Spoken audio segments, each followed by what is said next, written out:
कृपाल सिंह ऐसा કે મૂર્ખ ને સમજાવ તો જ્ઞાન ગાંઠરો જાય जाए કોયલો હોય ને ઉજળો સોમણ સાબુન લગાય लगाए मतलब कोयला रे माथे आप सोमण साबुन लगा दो ओ कदी मुझलो वे नहीं जीर जो मूर्ख ने आप कितो भी समझा लो मतलब किता भी समझाओ और जतन कर लो कतरी भी कोशिश कर लो सही बात है लेकिन मूर्ख व्यक्ति कभी नहीं समझे नहीं समझे। कि प्रकृति और स्वभाव एक तो प्रकृति स्वभाव। एक स्वभाव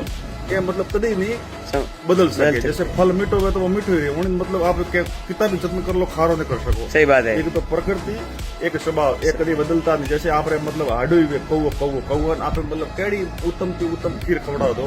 पण हालांकि वो खाई बसता क्योंकि उन्नो मतलब स्वभाव एडो बनाएड़ो स्वभाव है अण वास्ते ना प्रकृति बदलती है ना स्वभाव बदलतो अण वास्ते मतलब मूर्खों तो आप ज्यादातर समय दो ज्यादातर उन बतलाव तो मतलब आप जीव जीव करो साकरी तीर्थी रोष भरे आप जीव जीव समझावा कोशिश करो तीर्थी ओढ़ने लागे हाँ हाँ बस मेरे बिना इनका चल ही नहीं सकता नहीं चल अण सकता वास्ता मतलब मूर्खों में ज्यादा मत उलझो और फटा कर दो सही बात है राम राम राम राम